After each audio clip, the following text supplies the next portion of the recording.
welcome back, and thank you for bearing with us while we had the connection difficulties with Yemen. This next session is called Future of the Forum, and it's an important one, and we hope that you will join in with it. And before I introduce it, I want to welcome to the stage Abdul Halik Mohammed and Melissa Emma, who are people who have been working largely behind the scene. And Abdul Halik is Chief Executive of Gulf Conferences, the visionary behind this particular conference, and has done a huge amount of work over the last 9 months to make it happen.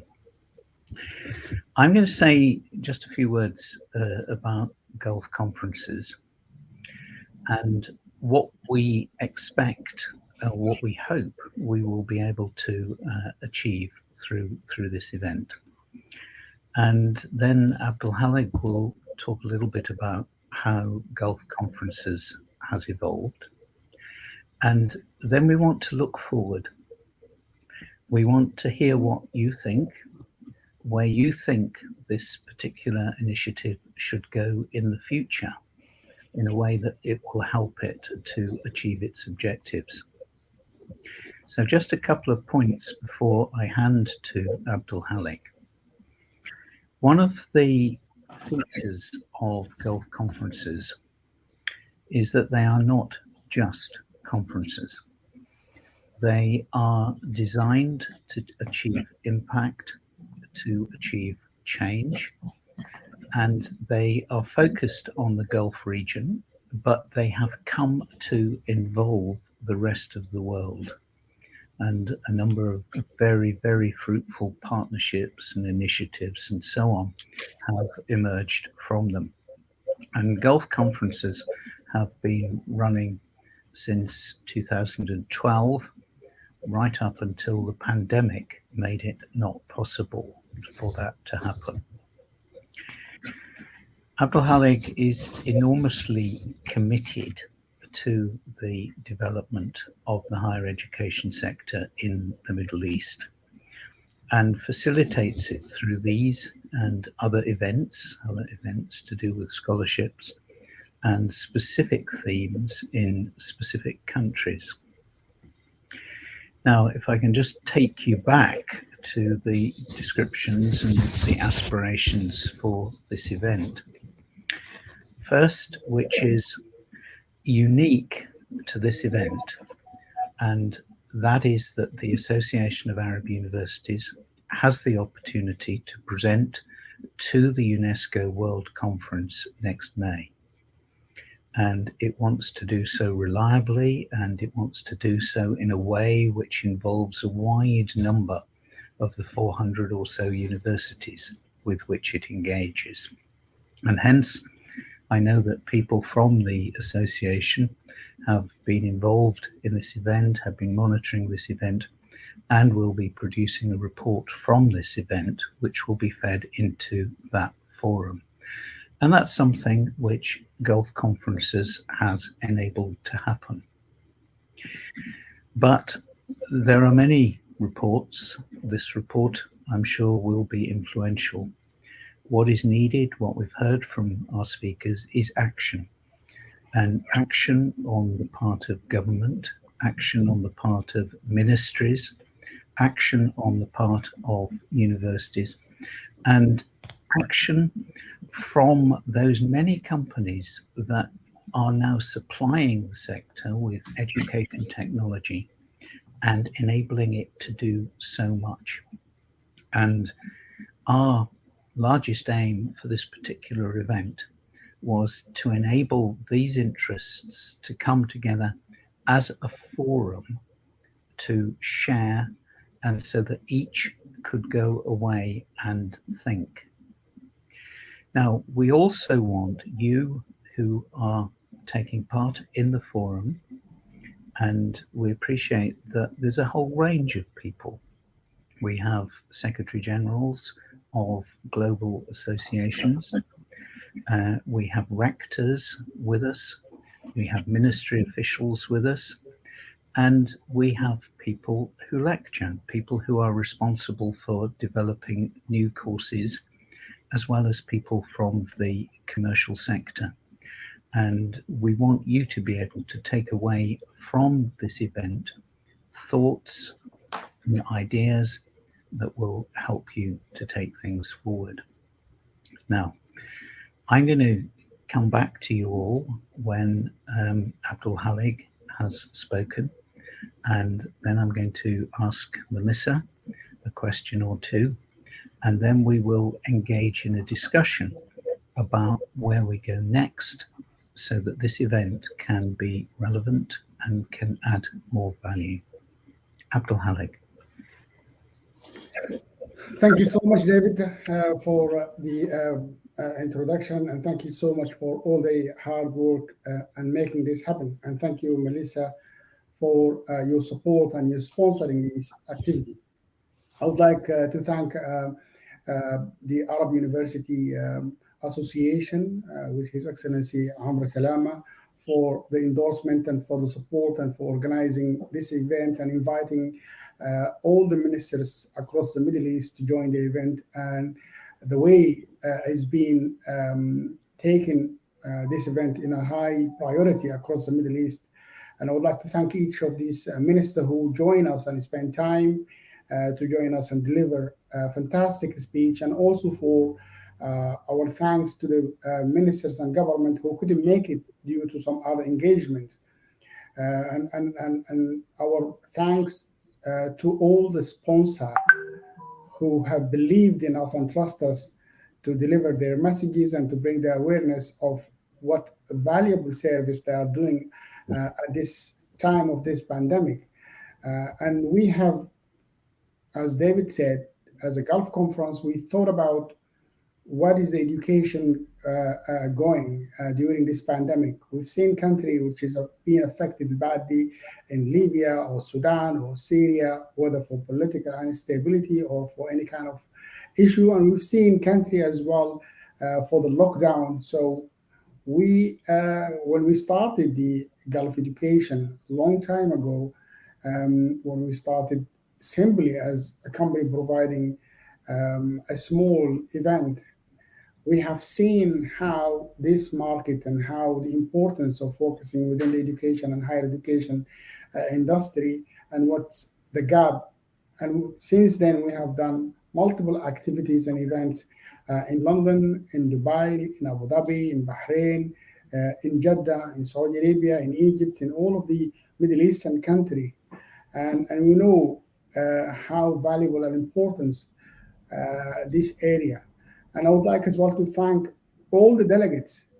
We have reached to a very high number beyond our expectation. More than almost 3,000 delegates have registered to join this event. This is kind of a very record number. And I think the virtual platform provide some sort of flexibility for people to join from their home, from their universities. This event as well, I know, is being broadcasted in number of universities for a large number of audience across Libya, in Sudan, in Egypt, in Saudi Arabia. The Arab University Association have done an amazing job informing all the members. And we believe the Arab University Association, which is part of the Arab League, is an institution which is taking the lead now among the Middle East universities and higher education, providing universities by the right support they need, whether from quality assurance or whether from engaging them with international partner and edu technology who can help them to provide them with a platform and the technology which serve a large number geographically and also give them fair opportunity for quality educations. And companies like Coursera, Instructors, Linguist, Merlot, Cambridge Group, and all of these sponsors, Unihans, who have came forward, I believe this is a very fantastic opportunity. After this event, from next week, we will be providing a full report for all the delegates and for all the ministers with the outcome of this event. We also will follow up with every single partner for this event with a number of one-to-one meetings, which enable them to engage in a very productive conversations with their partner across the Middle East. And for us in Gulf conferences with our partner, Mercy, we believe in productivity. We believe in how we can deliver business. It's not about just attending event. It's about how this event can make difference. And we want to see students across the Middle East and Africa studying and having an opportunity for a better education. And without doing us together, we thank the World Bank, who have contributed and going to contribute by the ending of this session. To thank the UNICEF and other organizations who have made the content is second to none. Thank you all for your contribution, and we hope we can be able to serve. I would like also to mention that we have received more than 17 requests for us to do the event in different locations. We're thinking about having an event in London. We're thinking about also we received requests from Saudi Arabia, from Jordan, from Egypt, from Libya. I believe the event have opened a huge door. The only thing which I would like to confirm now before we commit to any kind of event, we would like to hear from every one of you. What do you want us to next before we commit to any activity? Secondly, as well, we would like to make sure one single point, all our future event, we believe it has to have, even we have like face-to-face event, we'll have it like hybrid. Our partnership with Mercy Hobbins is going to continue for a long time, because we believe this will provide a more room for even people who cannot be able to attend in person, or people who would like to contribute via video conferencing. And I think this is the way forward for the future. Thank you so much. And I look forward to hear from you, and we are at your service. Thank you very much indeed, Abdul Halik. Stay with us, because there are some comments and there may well be some discussion between us afterwards. And the point which you make about hybrid events is very important indeed. Our next contribution, which we will go to after Melissa has spoken and we've picked up some comments from the thread, is actually about climate change and responding to climate change and what students have done. And you, by announcing this morning that future Gulf conferences will be hybrid events, I think put Gulf conferences at the forefront of responding to that global challenge responsibly.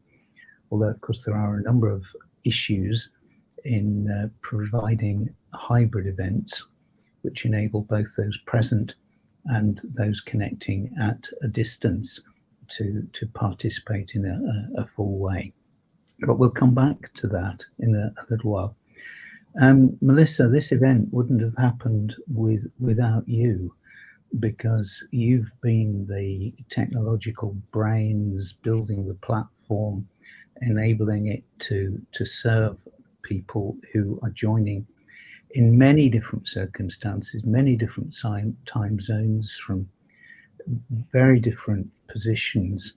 Let me first of all allow you to introduce yourself and your organization, and then perhaps to give some comments on what we've been able to do and what you think we might do in the future. Sure. I'm Melissa Emler, and I run Modern Community Events, which came out of our work with Modern Learners. And Modern Learners is a community of educators across the globe. We have a community of over 25,000 educators, mostly in the K-12 sector, but we do cross over into the universities in a variety of ways. And our work has been very prominent in specifically Australia, New Zealand, and of course the US.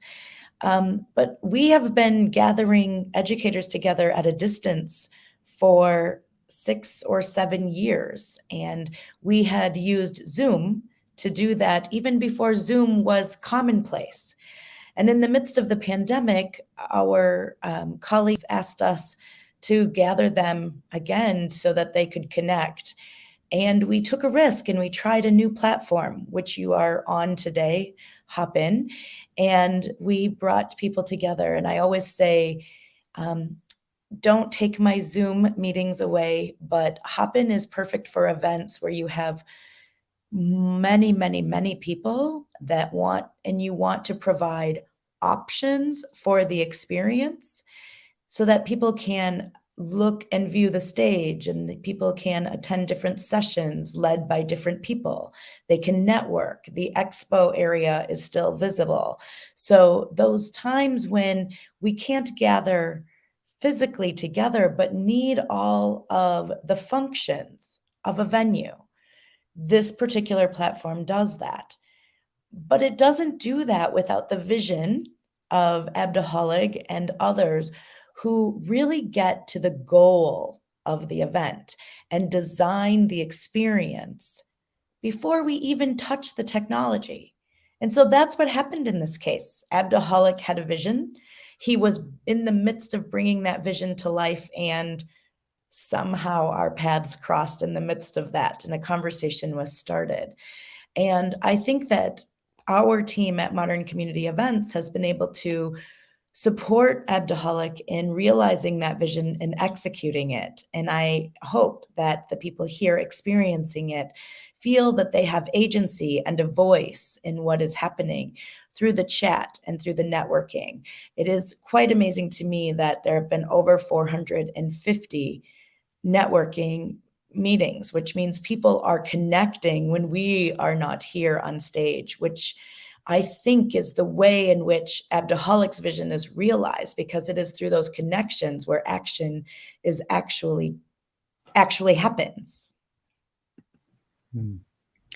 Thank you for that, Melissa. I wanted to draw you a little bit further on the networking, because when people compare the experience of coming together physically in a conference, many of them will say, actually, the most valuable bit of it was the conversations you have while you're waiting for coffee.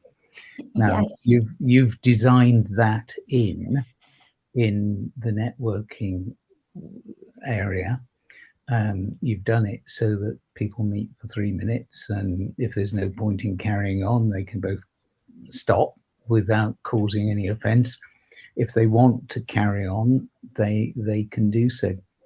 I mean, you've mentioned that 450 meetings have taken place. Have you any further information? I'm not suggesting you've been eavesdropping or anything like that, but what sort of things have been going on? Well, actually, David, I think that's a really wonderful opportunity for the people watching to express that in the chat.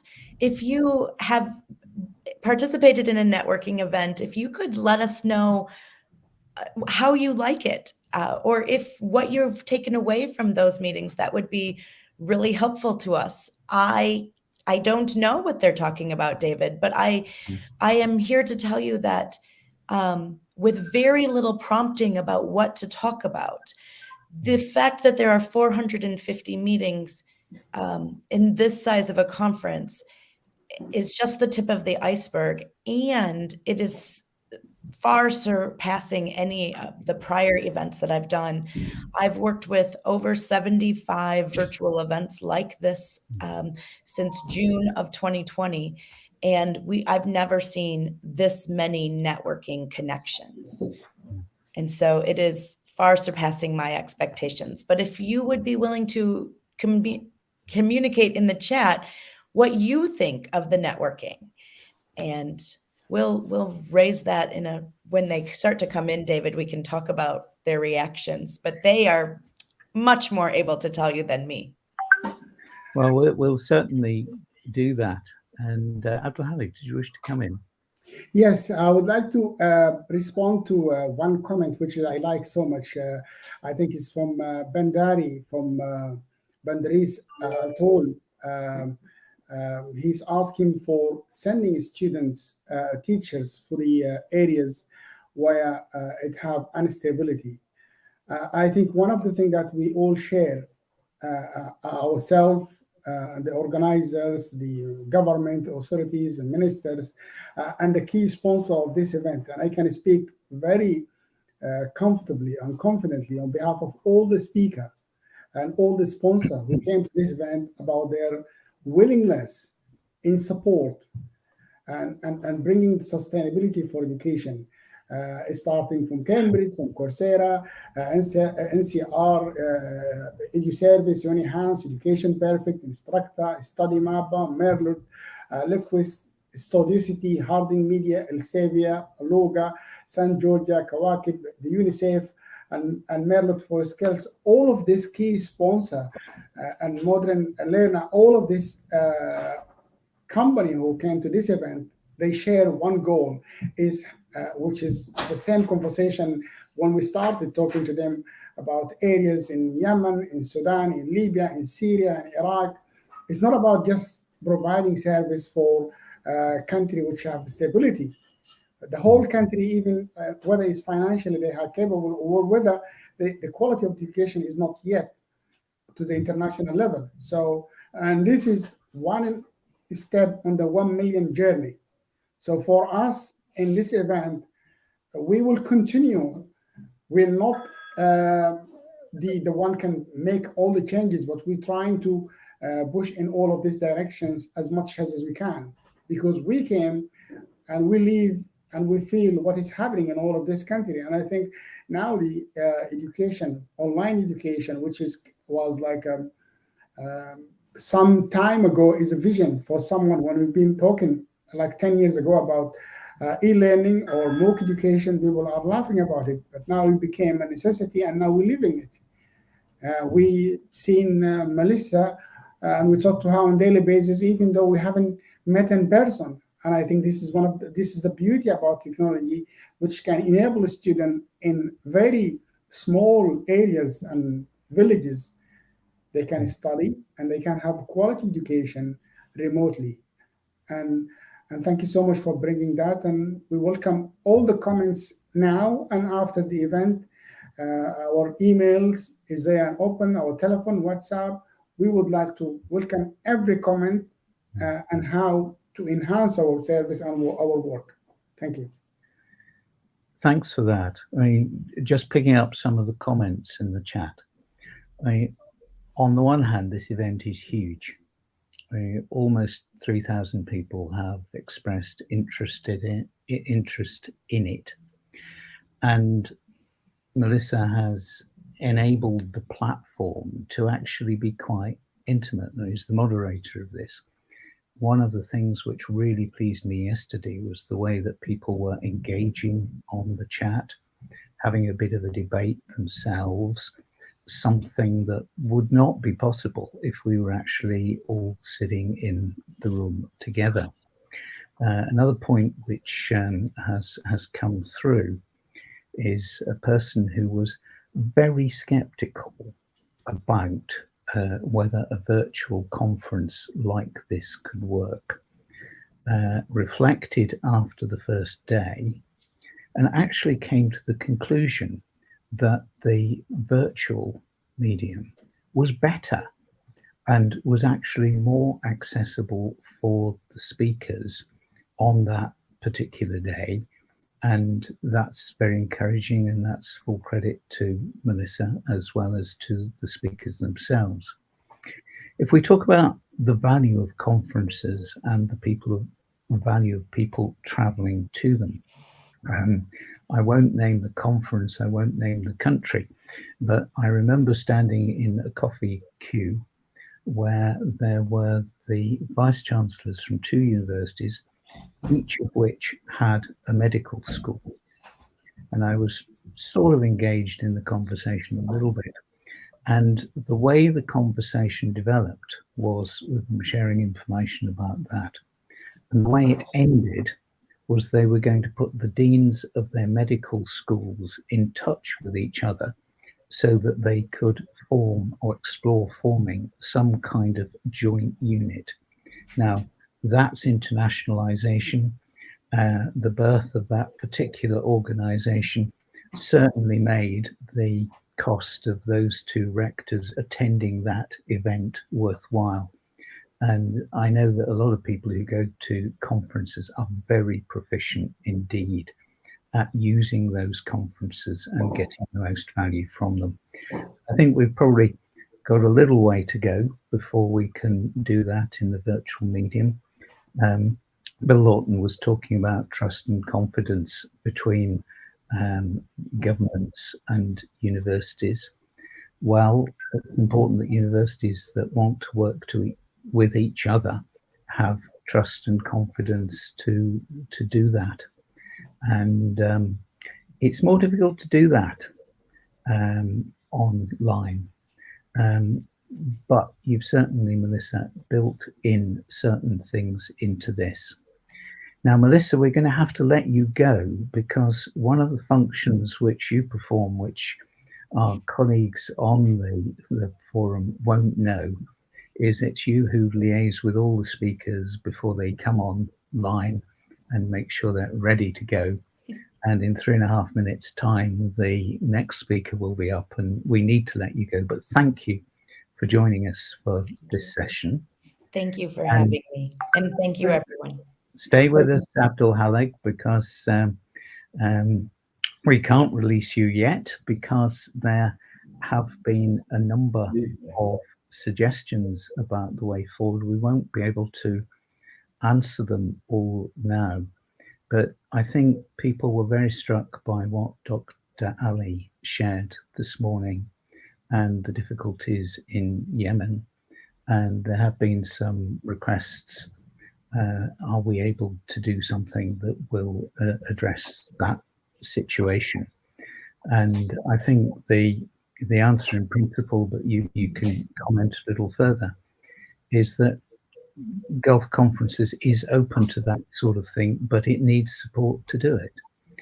We don't receive state funding, we don't receive funding from the association, so that everything we do, we have to go to people to ask if they would support us to do this.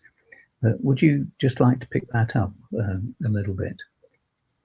Well, thank you so much, David, for that. We've been very blessed, to be quite honest with you, in the past, since 2011 or 2012, by being trusted as a provider, as a company providing the service. And we have like a very strong connections across the Middle East and international community. And this is what enabled us to achieve what we have achieved so far. And it's very important right now, yes, to reach out to all key governments and institution and company, because I think the area of the Middle East, it has like a instability in many ways, especially during COVID. Small unpolitical rest make a lot of impact. And we've seen that in Libya. We've seen from His Excellency, the Minister of Education in Libya, the Minister of Education from Yemen. We've seen photos and we've seen images which shows that area, it needs a lot of help and it needs like solidarity. And I think it's the as I said earlier, the online education can provide a lot of service. Countries need help, and when I think it's a joint effort. For us, we'll be more than happy to serve face-to-face event, which is have the hybrid impact, and also we can have it in different locations in Libya, in Yemen, in Sudan, in Saudi Arabia, in United Arab Emirates, in all of the Middle Eastern country, in Morocco, Algeria. We're so happy working with the Arab University Association, and I think this is the way forward. Well, thank you very much indeed for that. I think on behalf of everybody here, Abdul Halik, thank you for the vision.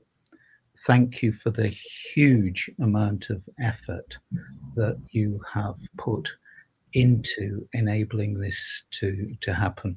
I've only worked with you a little bit of it, but it's been an absolute joy to work with you, and I deeply appreciate the vision which Gulf Conferences has, and I wish you every success in taking that forward. Thank you, David. Thank you so much. And can I just say to everybody who is taking part in the forum this morning, thank you for the comments that you have put into the chat.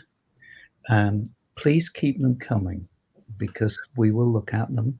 They will inform what we do in the future.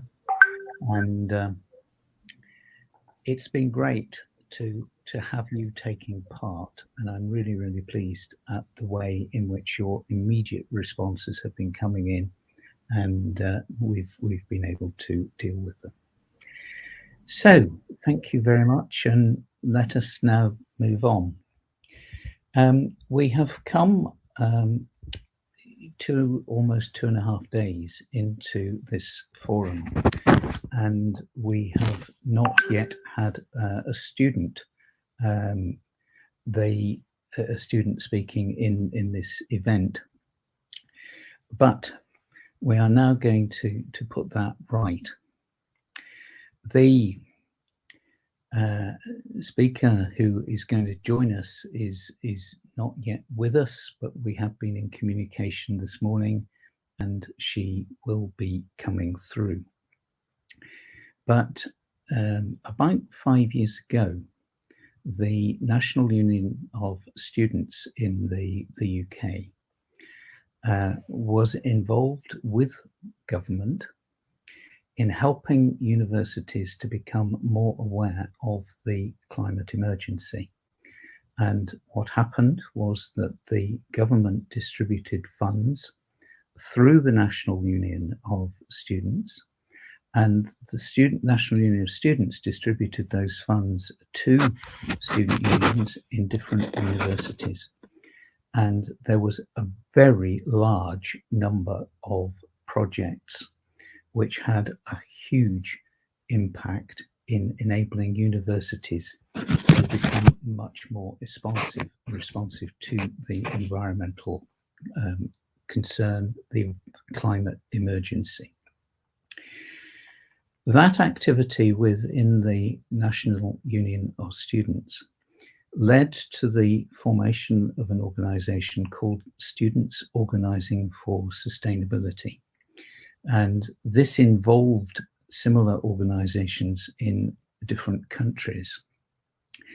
And that organization has done a huge amount of good, a huge amount of awareness raising, has worked with global organizations, and they have featured in previous Gulf conferences where they have had impact, where they have led to green societies being formed and all sorts of things like that.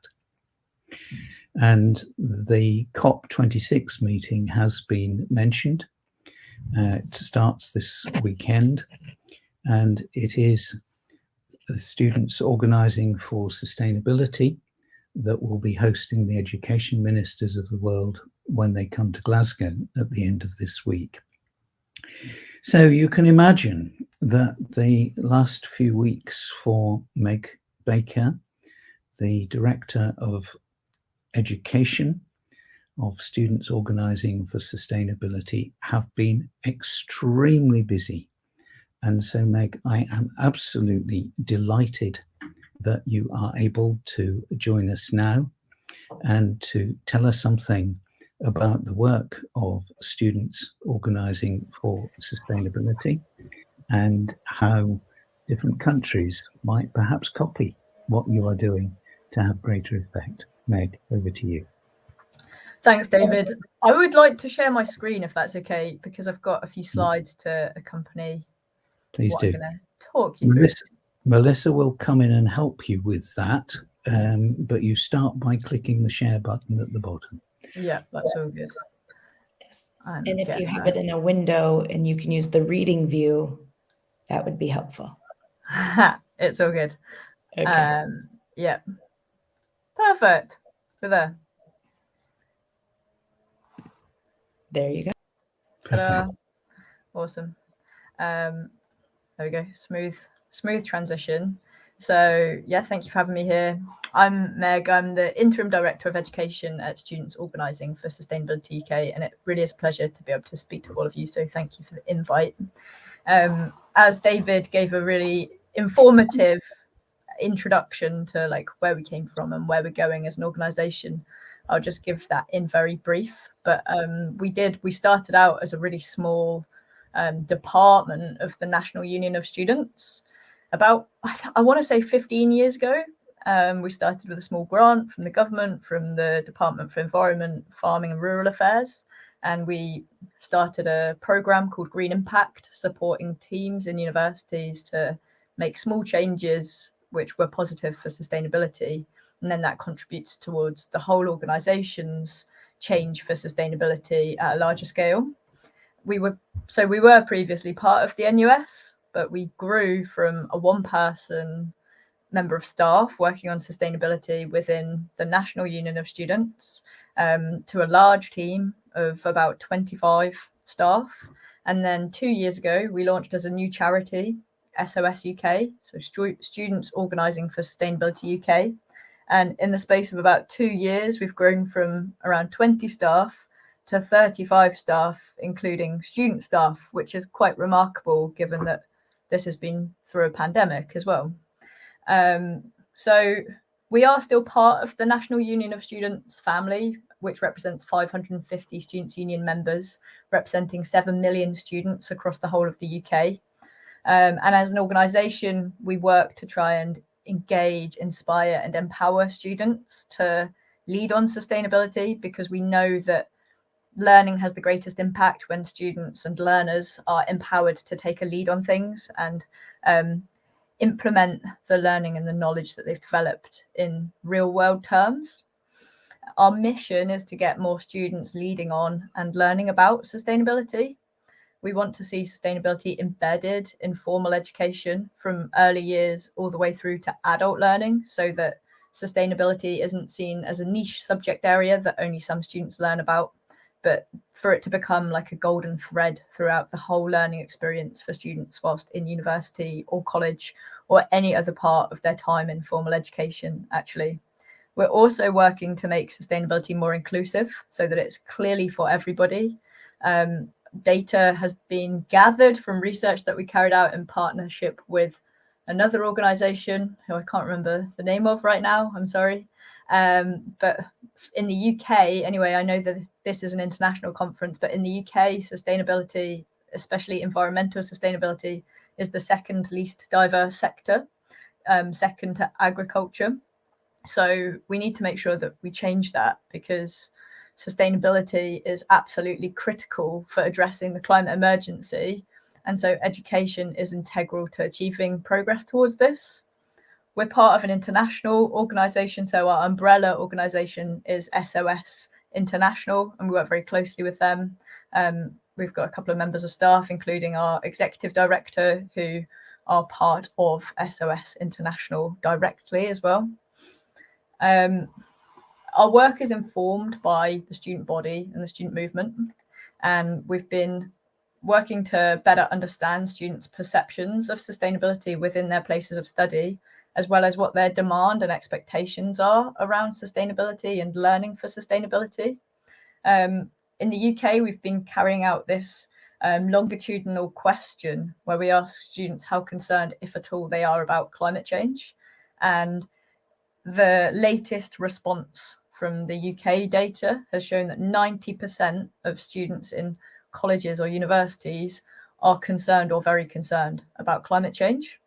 And so what we want as SOS UK, and many other organisations across the movement feel the same, is to turn that concern from potentially leading to eco-anxiety, and then it can lead to a lack of action, but to actively support students to be empowered through the process of learning and education, so that they're equipped to be able to address the climate crisis, which is, of course, the greatest challenge of our current time. For the last 10 years, we've been carrying out research to better understand this student demand around sustainability. And this research has been conducted through NUS when we're part of the National Union of Students, and we continue with that work as SOS UK and in partnership with the NUS. The data on this screen is actually from our international survey, because I thought, given the audience, that would be most relevant and useful. So from a survey of around 7,000 students, like internationally, from 100 different education organisations, we found that 92% of students are saying their place of study should actively incorporate and promote sustainable development. So to me, that's saying students really want to see their places of study doing stuff and doing this proactively so that they can see it and hear about it. 48% of students say that their university or college is good at providing opportunities for students to engage in action on sustainability.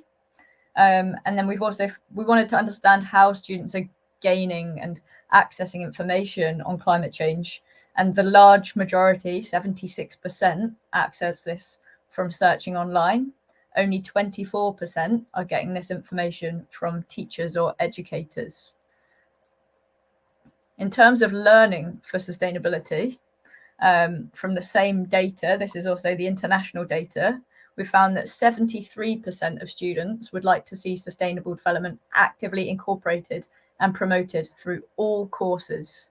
So that's not just those which might be typically associated with sustainable development, but it's every single course. So taking it away from that currently siloed approach where sustainability maybe sits predominantly within science and geography and biology and things like that, but actually making it applicable to every academic discipline. 40% of students reported low or no coverage of sustainable development in their course curriculum, and 26% say that sustainable development has been covered in depth. So only quite a small minority have experienced sustainable development in their learning experience deeply. And then kind of building on that and learning from that, that's their experience of it. 85% say sustainable development is something they would like to learn more about. So as educators and leadership within education institutions, I believe that you as an audience have the power to act on that and deliver on that expectation or demand from students that they can learn more about sustainable development whilst they're in their time at university. So what we're doing and how we see this to kind of be integrated into the student learning experience, we believe it needs to span the entire learning experience while students are in university. So yes, the formal curriculum is an important space to do that, but there's also the informal curriculum and the subliminal curriculum that students experience during their time in education and studying at an education institution. So the curriculum is a space in which students can develop their knowledge and their understanding and hopefully put that learning into practice through the formal curriculum that they're exposed to as part of their courses and their assessment. Students can access the subliminal curriculum, so develop a learning and understanding through the culture of the organisation. So we can use our campuses as a space in which students can gain better understanding and adapt to sustainability through like adopting responsible behaviours and things like that, which will last long beyond their time in education.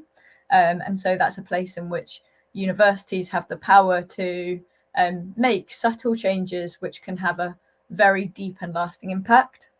And then we also have the community. So the community connects a lot with the informal curriculum and the kind of extracurricular experiences that students can engage with whilst they're in university or college. So we talk about this a lot in terms of students' unions, given our background as being part of the National Union of Students. And we believe that all students' unions should be hubs of sustainability at the heart of their wider community. And so through our work, we help students to thrive as global citizens and as active participants in society and democracy and future leaders on sustainability through working with students' unions to have things like David mentioned, like clubs and societies, not necessarily specifically focused on sustainability. But an example of this is that yesterday I ran a workshop for the University of Exeter Students' Guild on how societies, so students' union societies, can engage with sustainability, the small changes that they could make that would make a massive difference both locally and globally for sustainability. Other things that we're doing to engage more with sustainability and kind of education transformation that's positive for learning in terms of addressing the climate crisis is that we run an annual global goals, so UN Sustainable Development Goals teaching, which supports educators to pledge to take a first step in embedding sustainability in the curriculum. And we found that by participating in this, we often see educators go on to continue to embed sustainability more deeply. And then hopefully that then leads to that kind of golden thread of sustainability in teaching and learning. This last academic year, we had some really good engagement from both further and higher education, so universities and colleges, which meant that we had 496 teaching staff internationally pledge to embed sustainability related to the Sustainable Development Goals into teaching and learning during the fortnight period of our annual SDG Global Goals teaching. And that then meant that over 47,000 students were reached through that education experience. I'd highly recommend that you check that out and see if you can share that with your colleagues and the educators in your institutions. In terms of our approach, we really do believe in an institution-wide approach, so that sustainability is embedded at a whole institution level, not just fragmented and within certain departments, but that it's a kind of distributed leadership approach to embedding sustainability and social responsibility, to see sustainability incorporated into the formal and the informal curriculum, and to ensure that students are involved with that process of change so that they're co-creators for sustainability.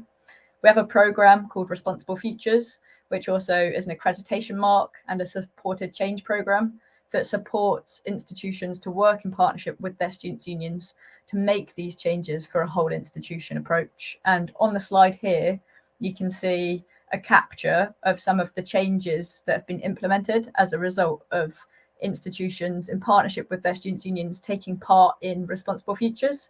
So they've taken curriculum audits to identify where sustainability features. They've led to more interdisciplinary experiences. Students' union policy has been created for education for sustainable development. We've seen diversification of the curriculum, increased resourcing for education for sustainable development, and greater buy-in from trustees, governors, and senior management on sustainability, because they value the accreditation mark as well as the realization of the impact that this has for the student experience.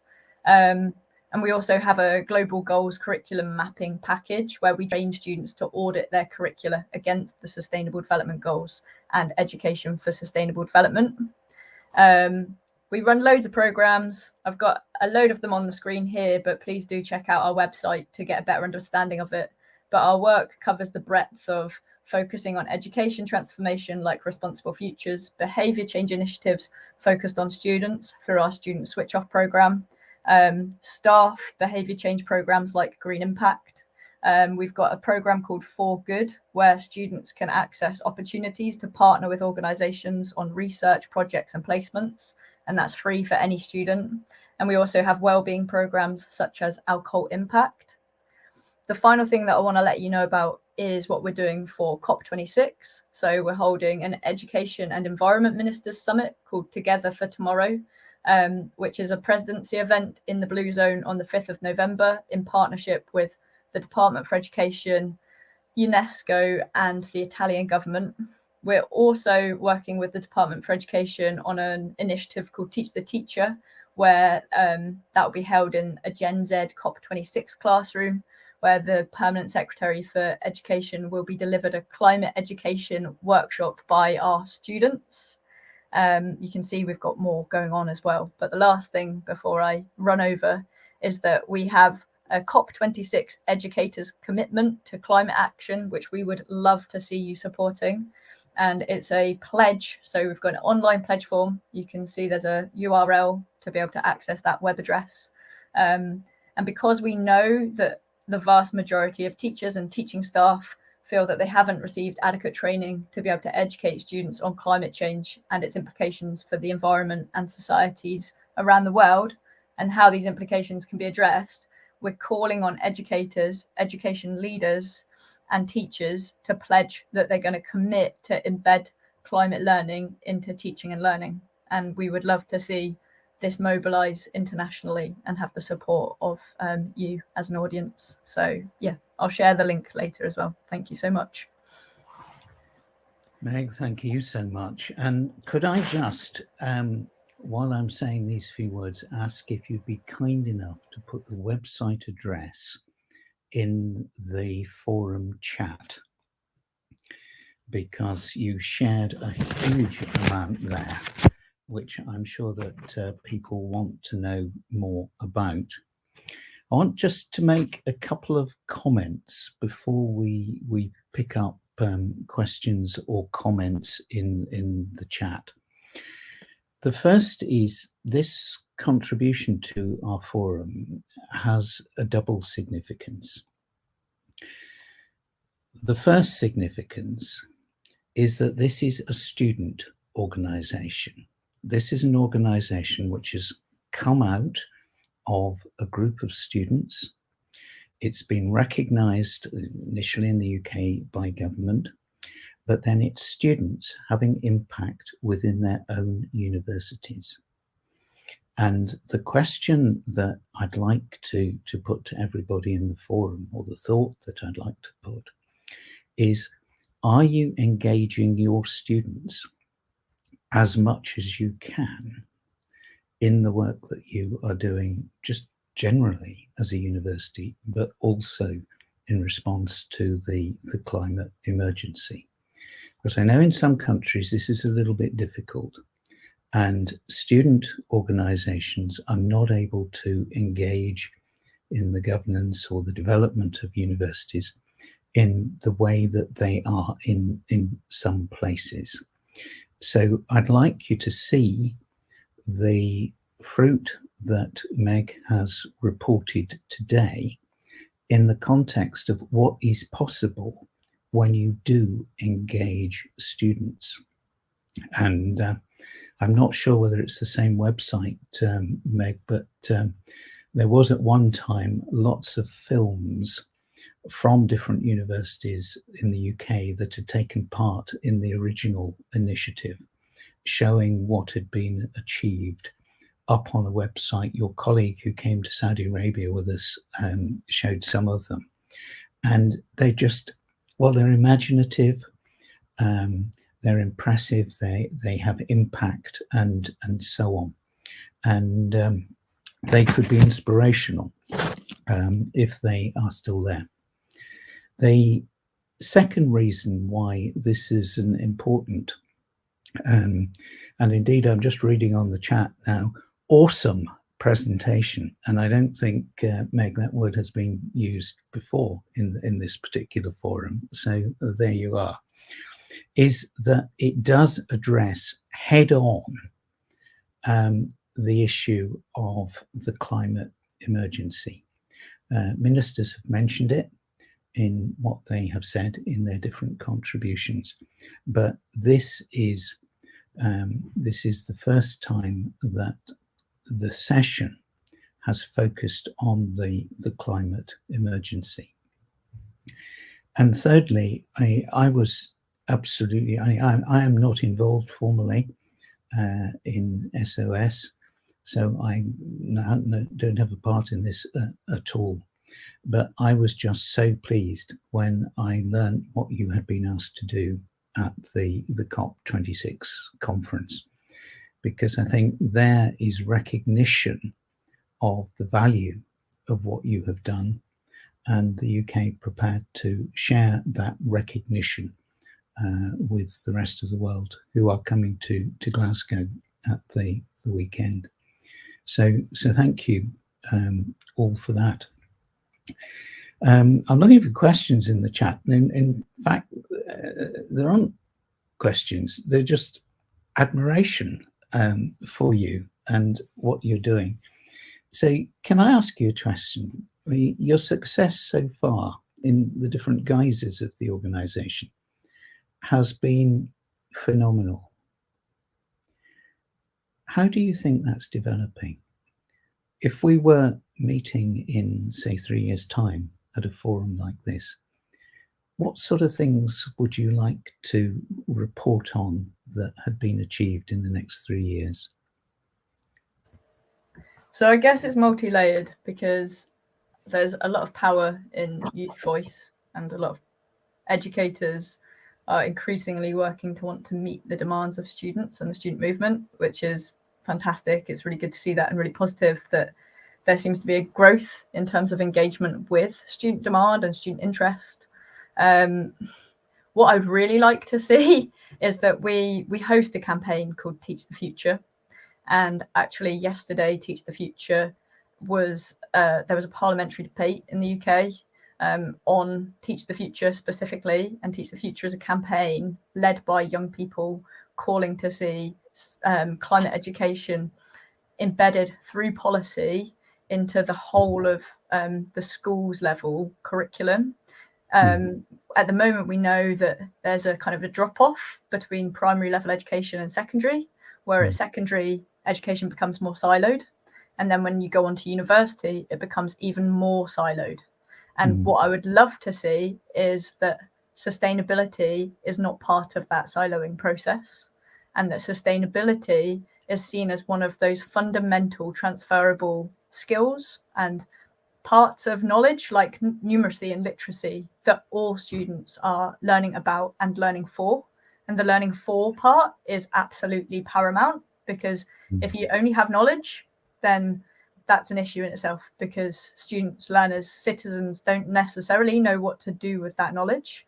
So we need to see the way in which students are learning transformed, so that they're applying their learning through their learning process, so that they can trial it and practice it in a safe space, which should be what education is about, rather than being afraid of making mistakes and things like that.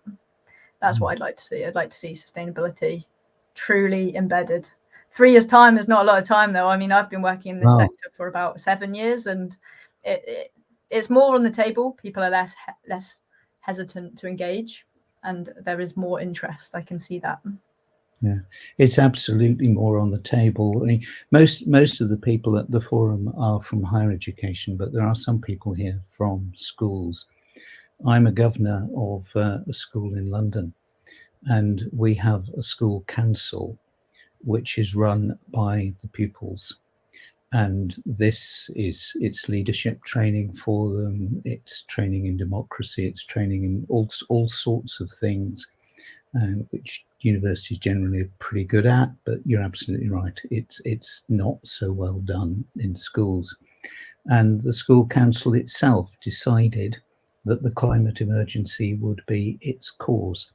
They were very effective in communicating that, to the extent that various bodies outside the school contributed funds and gave them funds to do things. The school responded by giving them funds to do things. And there you have, a particular, and it's a particularly difficult borough of East London. You have students taking an initiative which could become huge. And, it's part of their education.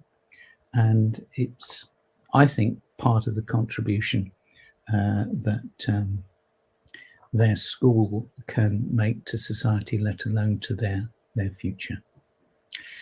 So, Meg, I want to wish you and SOS every success at COP. In the first few years of your life, or the organisation's lives, you've had enormous impact, and I hope that if you ever have time, somebody will write that up, because I think it is an absolutely brilliant case study which has brought huge value for students, for universities, and I think will contribute significantly to saving the planet. So thank you very much, and thank you for giving up your time in what I know is a really, really busy period for you. Thank you. Bye-bye. And so now to our next session, and this session and the few which follow it enable our sponsors, to whom we are enormously grateful, to say a little bit about their organisations. And the first organisation is Education Perfect, and the speaker is Melissa Mosgrave, who is a teacher consultant with Education Perfect. Melissa, welcome, and over to you. Thank you so much, David. I'm very, very pleased and excited to be here today. Let me just share my screen, and hopefully that comes up. You can, here we go. There we go. Fabulous. As mentioned, my name is Melissa Mosgrave, and I am the head of school engagement for Education Perfect. A little bit about who we are and what we do.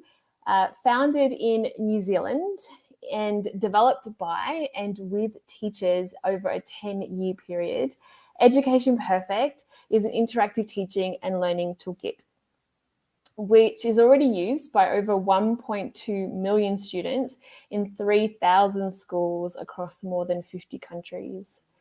Working closely with a range of secondary schools across the Middle East, we have found the past 2 years to be both inspiring and challenging.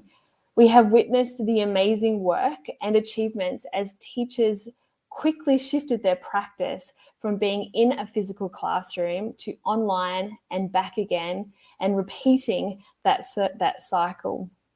Until now, we see many schools in a hybrid or blended version of learning. I have also witnessed the difficulties teachers have faced in trying to deliver meaningful and personalised lessons whilst trying to address the needs of students and foster the development of their skills, all through an online Google worksheet or a weekly video call. Understandably, this model has not worked and was not sustainable. So using these insights, our team, what we've done is using these insights gained over the last 2 years, today I will be speaking to you about the role of the teacher in a virtual classroom and how the use of technology can not only ensure the highest quality of education, but also to support the development of students who are independent, resilient, and adaptive. So what worked well? Well, during September 2020 and again in March 2021, we had the pleasure of working with over 1,000 international teachers as part of our professional development program called the Blended Learning Mastery Series. This online training program, where we collaborated with teachers, provided a course which supported the development of effective digital pedagogies.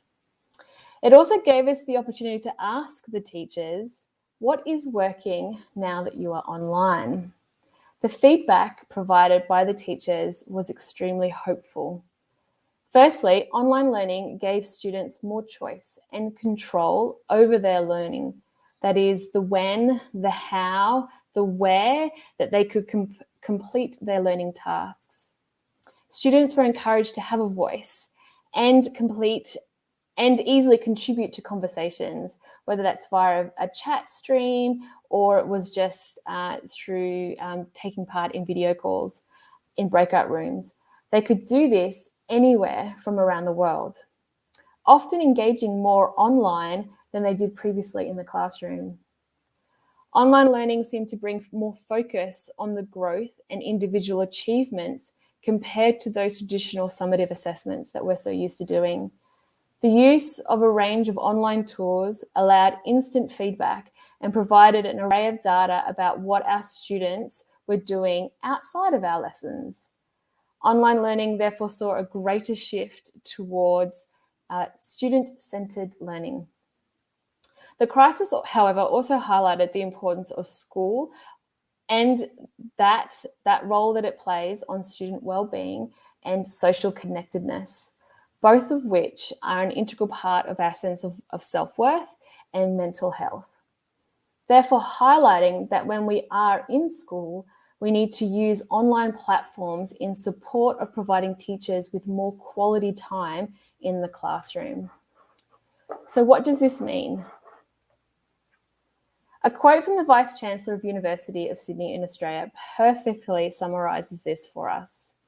If anything, the COVID-19 pandemic affirms our conviction that We must bring about change in education to prepare our young people for a fast-changing world. The virus reinforces the volatile and unpredictable nature of life. We must prepare all young people to be resilient and adaptable, and to be able to learn and master the new at great speed in any environment. Many will agree, and we've heard from many speakers over the last 2.5 days, that blended learning is a good thing and it should be here to stay. This sentiment also included students and parents, as outlined in a recent Australian Future of Education report. Having experienced the COVID-19 reality of work and study from home, 7 in 10 students, or 70%, describe their ideal learning situation as in fact a hybrid one. But how do we ensure that this new normal delivers a level of education and quality of learning which is just as good or even better than before COVID-19? Well, the answer is easy, and it's one that we actually knew before COVID-19, and that is, if teachers teach well, then students are able to learn well. At the end of the day, quality learning through effective digital pedagogy is all that matters and is the key differentiator to ensuring the highest of student outcomes. So how do teachers teach well and provide effective pedagogy online? It's more than just providing teachers with online platforms and a range of digital tools. It is how teachers and departments use these tools and these online platforms to elevate their role and deliver those effective pedagogies that is really important. And we believe that this can be addressed in sort of 3 focus areas: data, meaningful feedback, and quality classroom time. Data tracking, automated marking, and comparative analysis tools are all possible with the right online platform. This will become more efficient as platforms used for blended learning also integrate with other systems, and the interoperability ensures less data handling.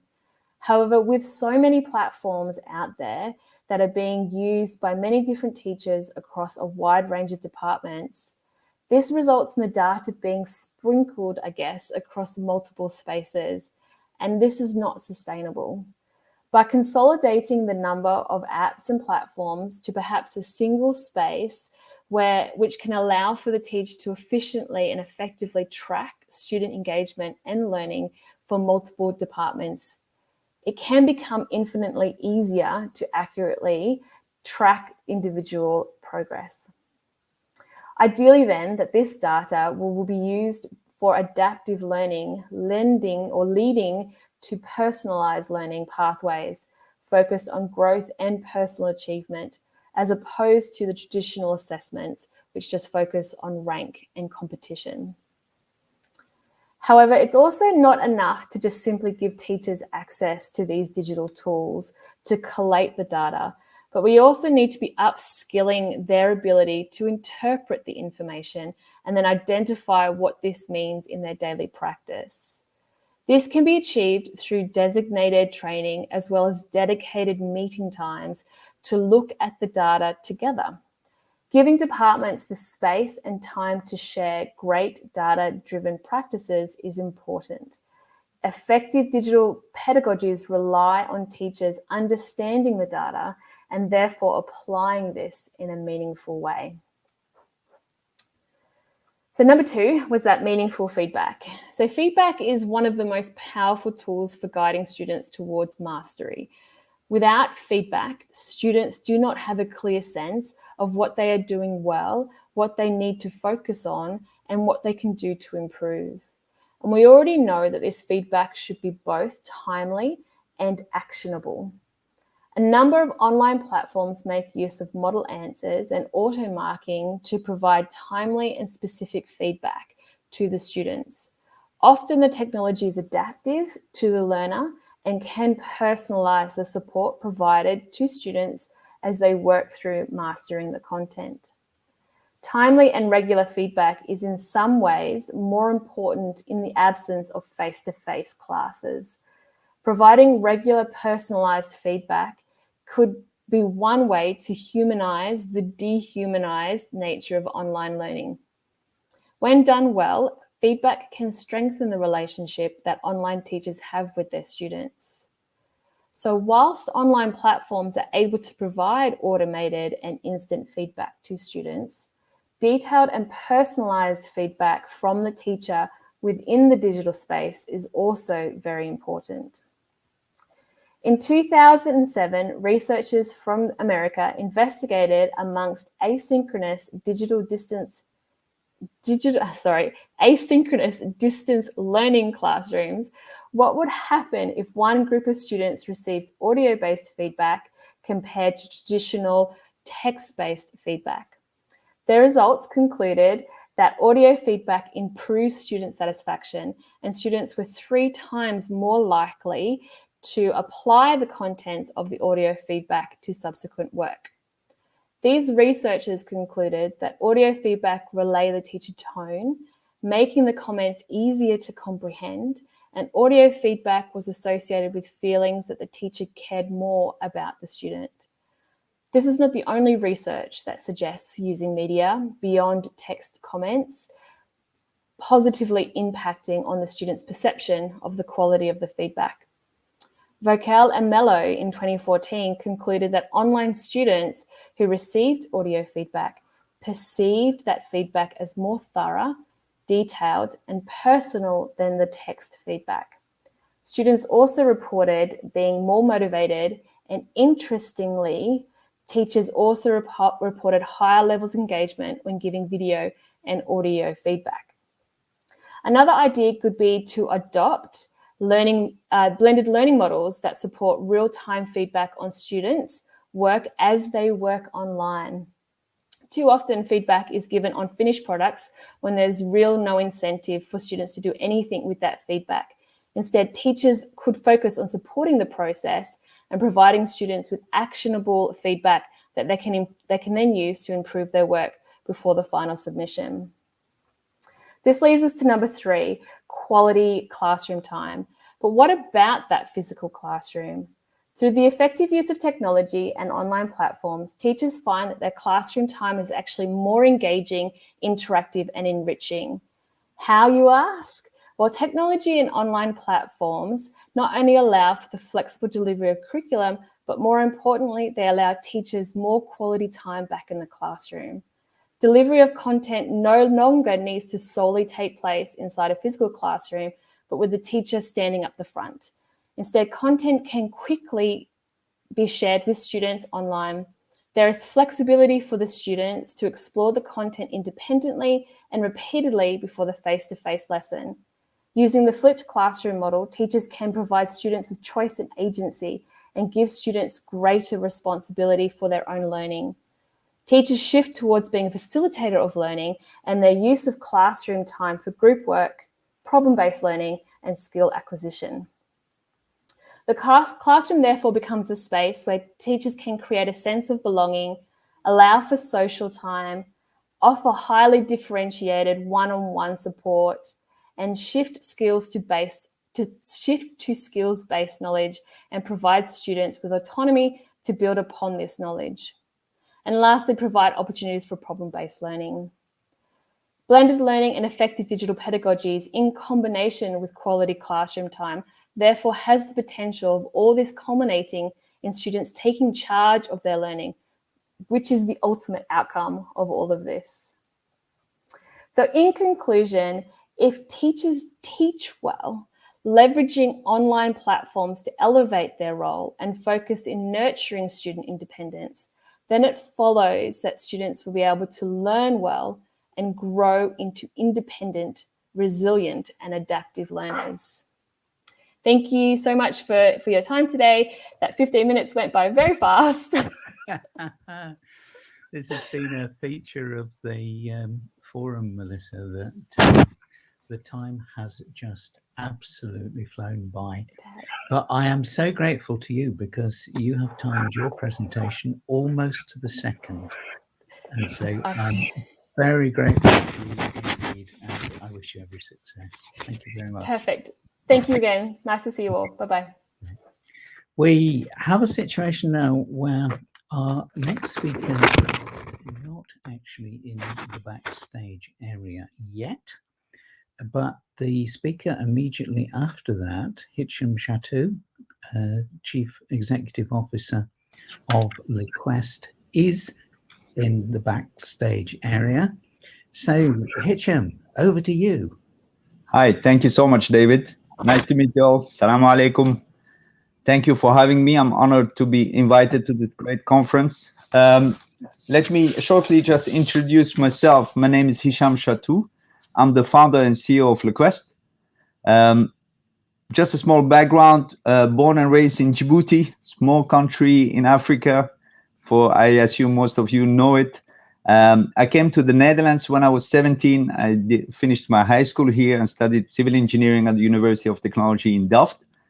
By coincidence, I ended up at MIT in Boston, where I spent a couple of years at the Entrepreneurship Center learning about innovation and entrepreneurship.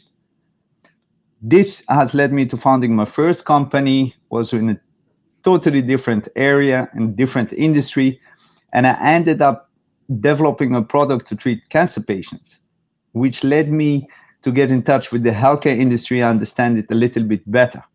And Liquest was founded 10 years ago with the belief that we can fix a problem. And the problem is simply medical technology and the healthcare professionals. How can we optimize the use of medical technology within the healthcare industry and support healthcare professionals in mastering those kind of equipment?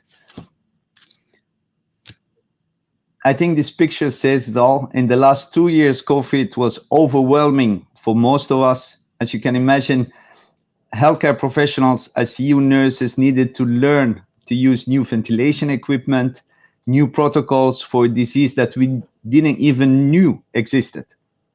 If you look at the situation on how to quickly train and onboard thousands of ICU nurses on new ventilation equipment, new protocols, the traditional way couldn't work.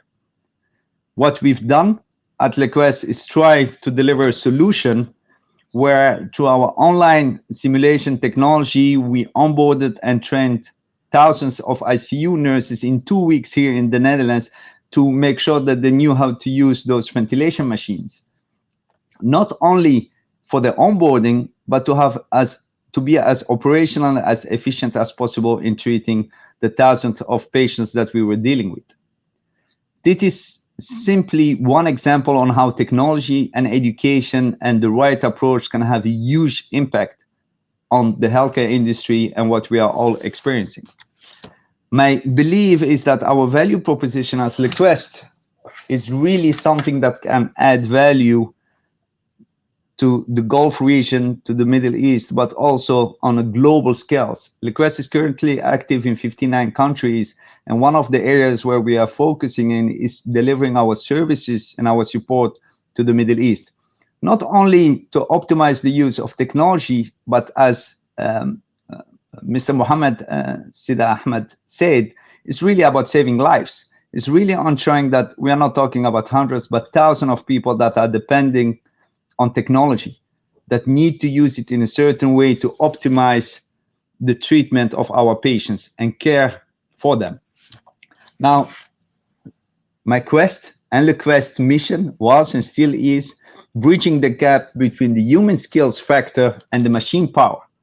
Liquest is really built to ensure that the healthcare professionals master the use of those technologies.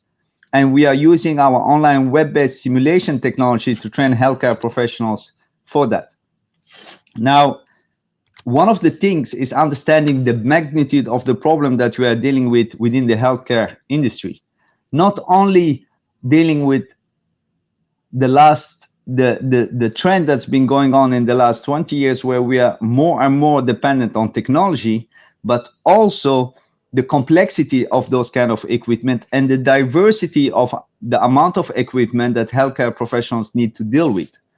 What we've seen in Western Europe and in the US, that human technology interaction leads to a lot of preventable errors and a lot of incidents that take place. And 25% of those are avoidable if we ensure that healthcare professionals are well trained for the use of those type of high-risk equipment. In the Netherlands, you are talking about around 2,000 deaths yearly, but the size of that challenge in the US is yearly estimated for more than 250,000 people that die due to preventable errors. And according to the World Health Care Organization, 50% of those preventable errors have to do with technology. Simply put, someone pushed the wrong button at the wrong time. And this is something that all of us should work and focus on preventing. So we've seen an exponential growth on our dependency on technology, but also on the complexity of those equipment, and the diversity. There's a continuous need because we are more and more dependent on software for constant education and reeducation of healthcare professionals. At the same time, and I'm sorry to say that, the healthcare industry is feeling a lot of budget cuts and a big shortage of qualified personnel. In Europe, in the US, but mostly also in the Gulf region, where 70% of the healthcare professionals get rotated every 3 years. So there is an increasing demand on onboarding them and training them. And the current methods, traditional, classical method, where you have a representative training people within a room, are falling short. YouTube movies won't cut it. It's a passive approach where you don't ensure a high level of knowledge retention. And we are better than that. We, as people, need to care for those that dedicated their lives to care for strangers. And our vision at LeQuest is we are focusing on giving them the right skills and the right trainings method to ensure their confidence. Now, simply put, this is the manual of a remote control when you buy a new TV. And they expect you to know about this and read this. No one does it. And the healthcare, we don't read about those high-risk equipment, and definitely not the manuals to understand all the technicalities on how they work. We cannot expect them to do that due to time pressure, due to the shortage of hands that they're having on the beds of the patients. What LeQuest developing, where we focus on for the last 10 years, is developing an online full simulation of the equipment where you really learn how to use this equipment by doing it. It's a safe environment where you step-by-step master the use of those high-risk equipment and technology, going from infusion pumps to 3D navigation system for cranial and spinal surgeries, as an example. Those solutions where the transfer of information is crucial, we really need to rely on the technological possibilities that are there. And in LeQuest, we are focusing on ensuring that we are working towards a better future together with the healthcare professional to give them more confidence on how to treat the patients. Now, what have we done? We trained and certified more than 10,000 healthcare professionals for the use of high-risk equipment. We have a large sophisticated team of engineers that really build training based on understanding how the machines work. And in the last 5 years, we are lucky enough and fortunate enough to have created strategic partnership with the biggest manufacturers in the world. From Medtronic to GE to Siemens and Philips, they all are collaborating with us now to support their customers on how to use their equipment the right way and create a system that will decrease the onboarding time. They are validated and accredited training models that minimize the learning curve and ensure that the impact and introduction of new technology in hospitals become much more efficient. It doesn't only reduce the amount of incidents that take place, but also create the confidence and competence that you need as an organization, but also as a doctor, as a nurse, as a healthcare professional to treat your patients the right way. Now, we build a system that ensure a higher retention rate on knowledge due to simulation. It's an online safe haven where on your own time, on your own pace as a healthcare professional, you learn how to use those equipment. It does not only decrease the amount of errors, but it's also save hospitals a lot of time in the production that are currently lost because they need to send people somewhere to get trained on equipment. Increases patient safety, but most importantly, decrease the amount of incident. I went really fast through my presentation because I think the essence of who we are can be explained in a couple of minutes. My message to you all is, how can we help you? We know about the magnitude of the challenges that the healthcare industry and educators and trainers are facing in the Gulf region and in the Middle East. And we are founded by one of yours, truly in Europe and the US, but focusing on added that value to you. If there is anything, if you are curious to know more, please reach out. I will personally gladly give you a demo on how we were able to support the Netherlands, Europe, but also have an impact in 59 countries in ensuring that the implementation and the use of high-risk equipment is taking place in a safe place where people are trained, are certified, are competent for the high-risk equipment that they are using. We at LeQuest are simply makers of those kind of medical simulation technologies, and we are looking at ways to support our own communities in ensuring a safer heaven for patients within your hospitals. Thank you, Dave. That was fast, but my short presentation. It was fast, it was comprehensive, and it was massively impressive. Thank you. The growth of your company in such a short period of time, absolutely amazing. Necessary for the pandemic, but it's been a nightmare, but at the same time, it validated the need for digitalization in the healthcare. And I think that now we will see more and more innovation get embedded in ensuring that the healthcare gets all the help they can get. And can I just ask, because we have a minute, have you had to change your leadership style or the way you do things to achieve this speed of output? Of course, because if you don't come from the healthcare industry, you don't understand the scale of the challenge that you're entering. I mean, when we started, we delivered solutions directly to hospitals. And I once said to the CEO of Philips, I train your customers on your equipment without you because you're just not doing it the right way. And they thought of me as an arrogant new kid on the block. But at a certain moment, they came to the realization there need to be an interpreter that looks for the workflow of the healthcare professionals. We grew really fast as an organization. And at this moment, we are looking at way to really create a sustainable solution, a systematic approach for onboarding of healthcare professionals. But this also means for me, I needed to recreate and refine myself as a leader. I started in the basement of a faculty to now a big scale up in Europe. Well, thanks for sharing that. Thanks for sharing what you're doing with us. I believe that members of the forum will be able to find you in the expo area and follow Please up. feel free to reach out. And I wish you every success. Thank you for so joining much. us. Thank you all.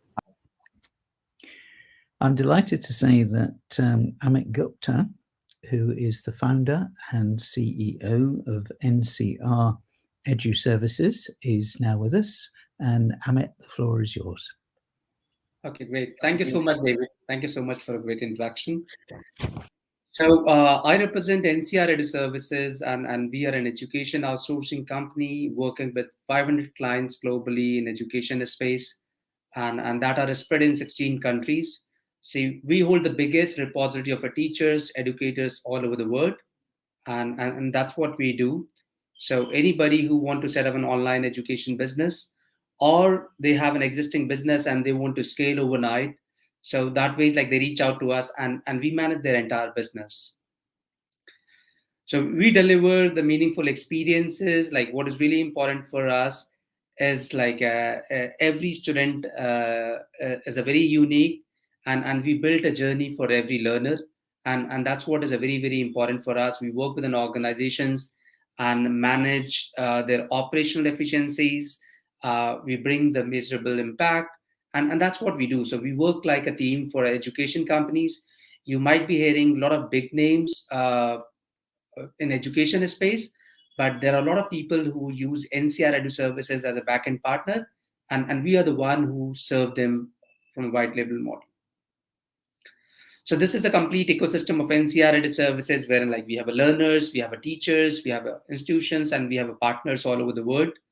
So the kind of services that is taken care by NCR is like a content services, live tutoring services, and the support services. We are a purely B2B white label company. So this is like how we are spread all over the world, where like we have a deep presence, and our team is supporting operation 24/7. And we are doing this from the last 9 years. So during the COVID, a lot of organizations have reached out to us, and we were supporting their business. We have scaled up their business, and that's what we do. And today we'll talk about a very important aspect of an online learning. So we do follow a lot of teaching parameters, and that includes like an interaction, learner-centered teaching, subject knowledge, language familiarity, and familiarity. Okay, so these are very important aspects, and today we would focus more on the learner-centered approach because we have a limited time, and we'll have to cover that. So the first parameter is like that. So these are the parameters that we do evaluate in every single session, and we make sure that every online session that is getting delivered, whether it's in the US, in the UK, in Australia, at any part of the world, we evaluate those sessions, and we make sure that learning is there, and there is an impact. So the first is like an adaptation technique. So this is like one of the key parameter, and it's a very, very important for us and for the teachers that they need to adapt the pace, they need to adapt the way the learner want to learn, and we need to facilitate them. We need to make sure that the pace of knowledge is right, and the way we do grading and explanation and the way we adopt, that is also one of the key thing. And we also need to encourage learner so that they can speak up, and they can put their points up. Then only there would be in a proper adaptation technique. So, and this is like evolving. So you cannot do at one go. So this keeps evolving, and that's how this journey between the teacher and the learner like works well. And then only you can see the impact.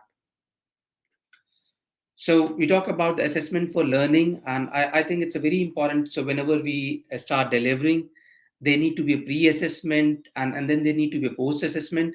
And this need to be done in a very timely manner, and that is the key, because if you lose that timing and you're not doing it on the time, then it might not give the impact. So this is very, very important that we should take that in consideration while delivering online sessions. That effective assessment is the key. Otherwise, you will never. So you will be delivering the same way that you were delivering earlier in a traditional classroom. So you will not be able to identify the learning gaps. So this is the critical part of online learning. And reflection. So like whenever you deliver any lesson, so rather than asking the post assessment, so this should be a set of lot of mini reflections, wherein like we are asking learners on every small topics, and we encourage them. So earlier it need to be like it was a teacher led. Now the days are gone when we have to deliver the way we know. We have to adapt the way learner want to learn. So the reflection is a combination of a lot of mini reflections, and you don't have to ask the close-ended questions. So like they are simply replying yes, no, or like an objective type questions. So it is really, really important that we ask an open-ended question, like we talk about why, we talk about what if. So these are the questions that actually helps in filling those learning gaps.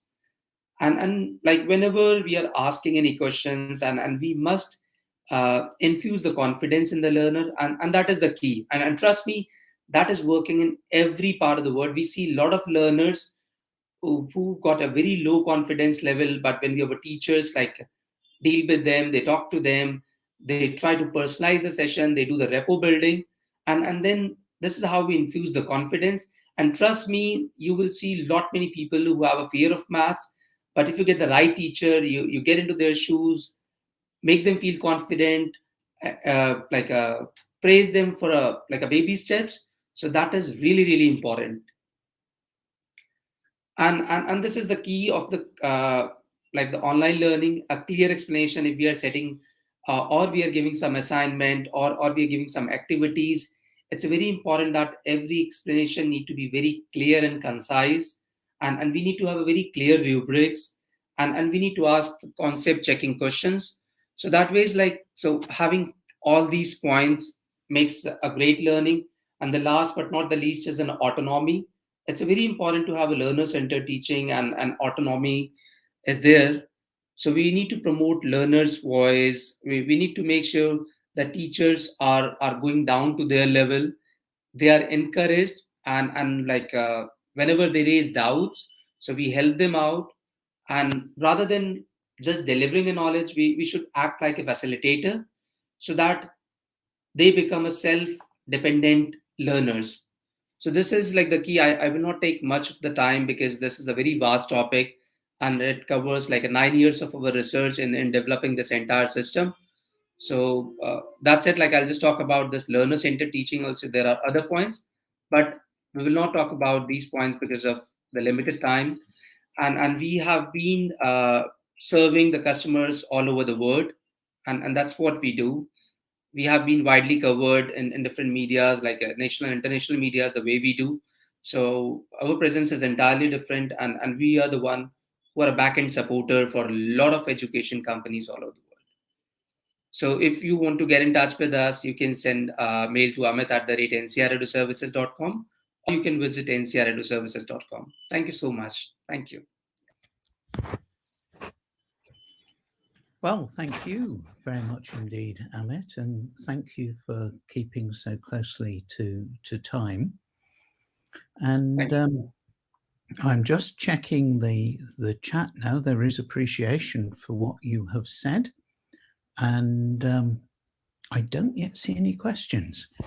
But your details are in the expo area, and so conference delegates can go there and follow them through. So I wish you every success, and thank you very much indeed for joining us. Yeah. Now, can I just check with the team backstage? Has Francisca Harding checked in yet? She has not. And so, can I suggest that you have a short break, that you experiment with the networking if you have not done that yet, and Melissa will put a notice up when we come together again. Thank you.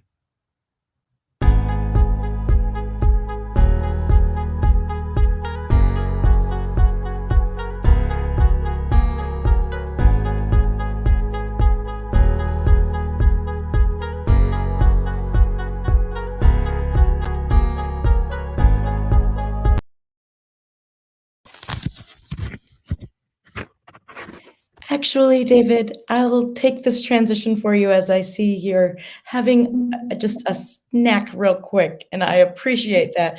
But Dahlia popped in right when I started the music, so I think if we could just move right into Dahlia, that would be great. Oh, except Dahlia's got 4 other people with her. Oh, no, I'm sorry. Francisca is here. I'm sorry. She's here. Yes. Just put the notice up and we'll go. Having just a... There she is. Hi, Francisca. Hi, good morning, This is lastminute.com. It's been that way for 3 days. But we'll bring everybody back together. I'll give you a quick introduction, and then you're live, and you've got, I think, you're 10 minutes. But, Thank you so much. Appreciate it. Melissa will play the countdown music, and then I'll come in at the end of that and just introduce you. Thank you. Okay. Actually, sorry, we are live. So we are seeing a little backstage action here because we didn't actually hit stop. So Dahlia, we are live. If you would just take a breath, give yourself some grace. And if you have some slides you would like to pull up, you can do that now. They'll wait for you to do that. Thanks, David. Sorry I wasn't clear. Don't worry, no problem. Okay. When you get them up, Francisca, I'll put them up. Otherwise, if you were just going to talk, that's fine too.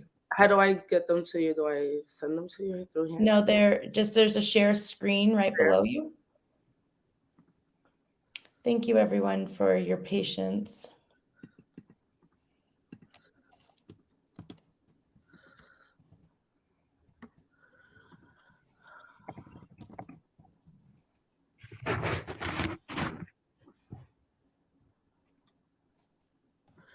Can you guys see my screen?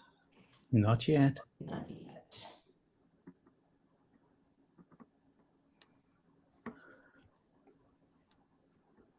Just click the share screen button. I did. I clicked the share screen. I went to my window that I want to share, which is my presentation, and it took it away.